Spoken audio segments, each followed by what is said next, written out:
ትራምፕ በውሻ በሊታዎቹ ስደተኞች ተጨንቀዋል። የኑሮ አስወደድብን ስሞታው ተጣጥፏል። በ1847 የተከሰተውን የአይሪሽ ድንች ረሃብ ተከትሎ በ8 ዓመታት ጊዜ ውስጥ ከአይርላንድ ወደ አሜሪካ 2.75 ሚሊዮን ስደተኞች ገብተዋል። በ19ኛው መቶ ክፍለ ዘመን አጋማሽ ከፍተኛ ቁጥር ያላቸው ስደተኞች ከደቡብና ከምስራቅ አውሮፓ የአሜሪካ ምድር መርገጣቸው ይታወሳል። በወቅቱ የታየው የስደተኞች በብዛትና ወደ አሜሪካ መምጣት ናቲቪዝም አሊያም ሀገሪቱ ለተወላጅ የሚሰኝ እሳቤ እንዲቀነቀን ምክንያት ሲሆን ታይቷል። አሜሪካ ከመነሻው በስደተኞች ደምና ላብ የተገነባች ቢሆንም እሳቤው በሀገሪቱ ስር እየሰደደ በአንደኛ ዓለም ጦርነት የጸረ ጀርመን አቋሞች እንዲያይሉ አድርጎ እንደነበር ይነገራል። በወቅቱም ከጀርመን የሚመጡ ስደተኞችና የእነሱን ተወላጆች የማጥላላትና የማግለል ተግባራት ሲከናወኑ እንደነበር በታሪክ ተመዝግቦ ይገኛል። ከጦርነቱ በኋላም ይህ እሳቤ ገኖ በጥቁሮች በአይሁዶችና በስደተኞች ላይ ያነጣጠሩ የጥላቻና የማግለል ታሪኮች ሲፈጸሙ ቆይተዋል። ያ ብቻ ሳይሆን በአሜሪካ ደቡብ ምዕራብና ካሊፎርኒያ የጸረ ሜክሲኮ ምልከታዎች በ1920ዎቹና በ1930ዎቹ ስደተኞችን ከሀገር የማባረር ተግባር በሰፊው እንዲከናወን አድርጎ ቆይቷል። ከሁለተኛ ዓለም ጦርነት መጠናቀቅ በኋላ ግን በተለያዩ ምክንያቶች አሜሪካን የሚረግጡ ስደተኞች ቁጥር ሲቀንስ ናቲቪዝም የሚሰኘው እሳቤም ረገብ ብሎ ቆይቷል። በ1965 የወጣውንና በ1990 የተሻሻለውን የስደተኞችና የዜግነት ሕግ ተከትሎም አሜሪካ በሯን ለመላው ዓለም ክፍት አድርጋ ቆይታለች። ይሁንና ግን የዶናልድ ትራምፕ ዳግም ወደ ስልጣን መምጣት የስደትና የስደተኛ ጥልት ንቅናቄው ዳግም ነፍስ የዘራበት ሁኔታ ተፈጥሯል።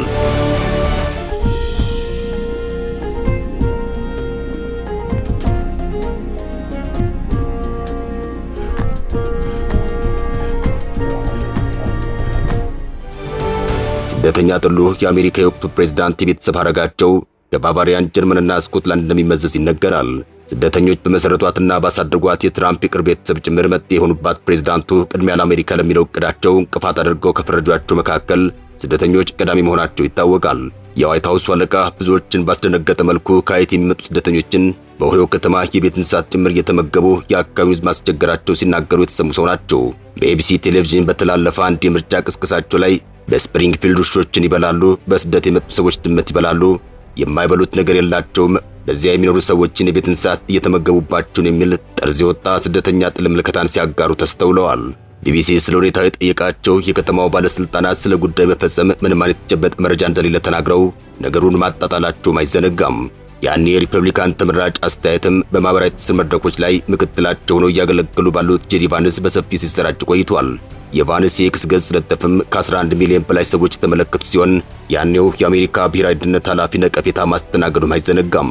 ጆን ኬርቢም ምልከታውን አደገኛና በዘረኝነት ላይ የተቃኘ ሴራ ንድፈ ሐሳብ በማለት ትችተውታል። ይሁንና ግን ትራምፕ ህገወጥ ያሏቸውን በአሜሪካ የሚገኙ ስደተኞች የማሰናበት እርምጃ ቀዳሚ ተግባራቸው አድርገው ሰንብተዋል። ይሄው የአሜሪካው ፕሬዝዳንት ሐሳቤም በተለያዩ ያደጉ ሀገራት ከጊዜ ወደ ጊዜ ተቀባይነት እያገኘ ስደተኞችን የማህበራዊ ዋነኛ ችግር አድርጎ ማቅረብ ልማድ እየሆነ መጥቷል። ከሰሞኑ የአሜሪካው ምክትል ፕሬዝዳንት ጄዲ ቫንስ ዓለምን ብትዞሩ በከፍተኛ ደረጃ የስደተኞች ቁጥር መጨመርና የቤቶች ዋጋ መወደድ የቀጥታ ግንኙነት ትመለከታላችሁ ሲሉ ተሰምተዋል። የዋይት ሃውሱ ምክትል ኃላፊ ስቴፈን ሚለር በበኩላቸው የሶስተኛ የዓለም ህዝብ በብዛት ወደ ሀገርህ ካስገባህ እንደ ሶስተኛው ዓለም የመሆን ዕጣ ይገጥመሃል የሚል አስደንጋጭ ምልከታን አጋርተዋል። የምክትል ኃላፊው አስተያየትም በዋነኝነት ሶስተኛው ዓለም እያሉ ምዕራባውያን ከሚሳለቁባቸው አፍሪካና መሰል ታዳጊ ሀገራት የሚሄዱ ስደተኞችን የተመለከተ መሆኑን ዘገባዎች አመላክተዋል። ስደተኞች ላይ ያነጣጠረው ስሞታና የጥላቻ አካሄድ አዲስ እንዳልሆነ ቢታወቅም በምዕራቡ ዓለም የወቅቱ ዋነኛ አጀንዳ ለመሆን በቅቷል።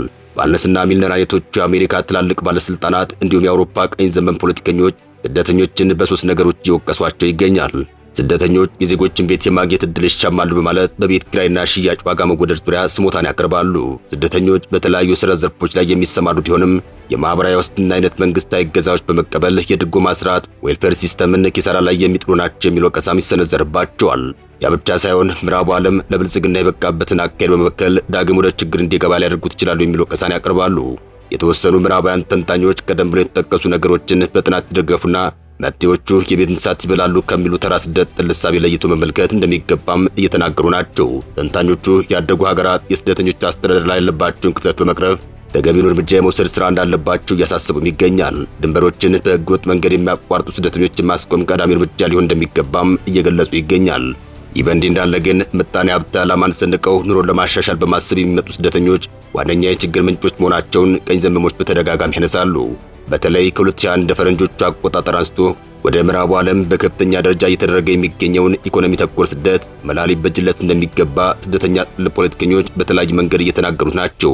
በአሜሪካ አይነቶቹ ሀገራት ያለፉትን ዓመታት የጉልበት ሰራተኞች ገባ ላይ እንደልብ መሆን፣ ስደተኞች ስራችንን ነጠቁን አለያም ደሞዝ አስቀንሱብን የሚሉ መሰል ሮሮዎች እንዲለዝቡ ምክንያት ሆነው ይባላል።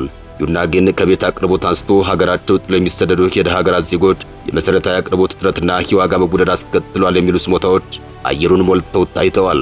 ባደጉ ሀገራት ለረጅም ጊዜ መኖሩን ታሳቢ ያደረጉ ፍልሰቶች ከ2019 እንደ ፈረንጆቹ አቆጣጠር አንጻር በ23 በ28 በመቶ ጨምሮ መገኘቱም አሃዛዊ መረጃዎች ያሳያሉ። የውጭ ሀገራት ስደተኞች በኪራይና በግዥ ስም በምዕራቡ ዓለም የቤት ገበያ መሳተፋቸው ከፍተኛ ዋጋ ግሽበት እያስከተለ ነው ይባላል። ይሁንና ግን በትክክለኛ መንገድ ተሄዶ ሲታይ የስደተኞች በብዛት ለቤት ውድነት ያለው አስተዋጽኦ አነስተኛ ሆኖ መገኘቱ በጉዳዩ ዙሪያ የተሰሩ ጥናቶች አረጋግጠዋል። ትራምፕና አጋሮቻቸው በስደተኞች ቁጥር መብዛት የተነሳ የአገሬው ሕዝብ በመጤ ከመሰልቀጥ ስጋት ለመዳን ብዙ ልጆች እንዲወልድ የሚተጉቱ ናቸው። ብዙ ልጆች ተወለዱ ማለት የሕዝብ ቁጥር እንዲጨምር ከዛም በርካታ የቤት ፍላጎት እንዲኖር የሚያግዝና በዚህ ሂደትም የቤት ዋጋን የሚያስወድድ መሆኑ ቢታሰብም የፖለቲከኞቹ ሮሮና የወለዱ ተማጽኖ ሙግትን ምጸት ያስመስለዋል። ፖለቲከኞቹ ስደተኞቹ የተጠቀሙትን የግል ግልጋሎት ለሚኖሩበት ሀገር እየሰጡ አይደለም በማለት ትችት ማቅረብም ልማድ ሆኖባቸዋል። በአሜሪካና በሌሎች የምዕራቡ ዓለም ሀገራት በጉዳዩ ዙሪያ የተደረጉ ጥናቶች የስደተኞች ገንዘብ ነክ አስተዋጽኦ ካላቸው የትምህርትና ሙያ አቅም ጋር የሚገናኝ መሆኑን ያሳያሉ። ለአብነት ያክል ወደ ሆላንድ የገቡ ስደተኞች በሕይወት ዘመናቸው ከሚያወጡት ወጪ በበለጠ ግብር ሊከፍሉ የሚችሉት በትንሹ የመጀመሪያ ዲግሪ ካላቸው ብቻ እንደሆነም ጥናቶች አመላክተዋል። ይሁንና ግን የስደተኞች መብት ተከራካሪ የሚባሉት ሊበራሎች ሙያ የሌላቸው ስደተኛ አዛውንቶችን ለመንከባከብ ለአነስተኛ ክፍያ ስራዎች ጠቃሚ መሆናቸውን በመግለጽ የሚሰነዘረውን ትችት ውድቅ ያደርጋሉ። አብዛኞቹ ያደጉ ሀገራት በገቢ መጠን ልክ የሚጨምር ፕሮግሬሲቭ የግብር ሕግ መኖሩ ከሥራ ግብር አንስቶ በተለያዩ መንገዶች ስደተኞችን ተጠቃሚ ማድረጉ ሊገርም እንደማይገባው አያይዘው ይገልጻሉ። በሌላ በኩል ስደተኞቹ ዕድሜያቸው ጨምሮ አዛውንት በሚኖሩባቸው ጊዜያት የጡረታና የጤና መድን ወጪ የሚያስፈልጋቸው መሆኑ ተጨማሪ ችግርነት ተደርጎ እየታየ ይገኛል። ስደተኞቹ ከሀገራቸው የሚጎትቷቸው ጥገኛ ቤተሰቦች እንደማይጠፉ በመግለጽ ለሀገር ከፍተኛ ብክነት መሆናቸውን ስደተኛ ጥል ፖለቲከኞች በቅሬታ መልክ ይናገራሉ። ይሁንና ግን ስደተኞች ግብር መክፈል ብቻ ሳይሆን ኩባንያዎችንና የሥራ ባልደረቦቻቸውን ውጤታማነት በመጨመር ረገድ ጠቀሜታ እንዳላቸው ጥናቶች አረጋግጠዋል።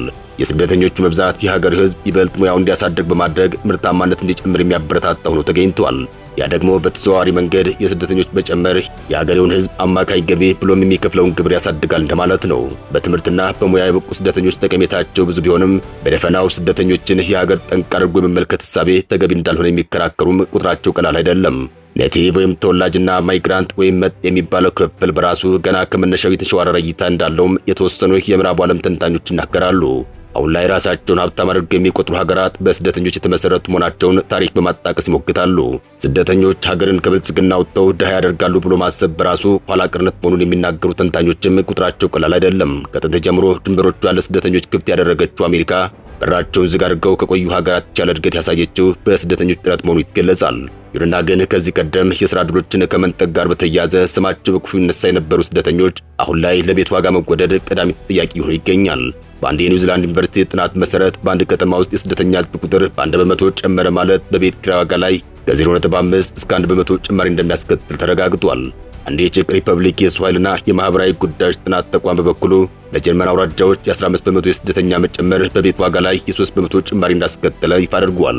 ይሁንና ግን ስደተኞቹ በአጠቃላይ የንብረት ዋጋ ጭማሪ ላይ ያላቸው ተጽዕኖ አነስተኛ ሆኖ መገኘቱ አሃዛዊ መረጃዎች አረጋግጠዋል። በከፍተኛ ደረጃ ባደጉ 38 ሀገራት ውስጥ በሌላ ስፍራ የተወለዱ ነዋሪዎች ቁጥር በ2013 ከነበረበት 9 በመቶ በ2023 እንደ ፈረንጆቹ አቆጣጠር ወደ 11 በመቶ ማሻቀቡን መረጃዎች ያሳያሉ። የስደተኞች ቁጥር መጨመር በቤት ዋጋ ላይ ያስከተለው ጭማሪ 4 በመቶ ብቻ መሆኑን፣ አጠቃላይ የ39 በመቶ ጭማሪ መንስኤ ሌላ መሆኑን ይመሰክራሉ። ዘኢኮኖሚስት በጉዳዩ ዙሪያ በሰራው አንድ ትንታኔም በምዕራቡ ዓለም ትልቁ የሕዝብ ፖሊሲ ችግር የስደተኞች መጨመር ሳይሆን በቂ የቤት ግንባታ ለመኖር መሆኑን በዘገባው አመላክቷል። አበቃን። መልካም ጊዜ ተመኘን።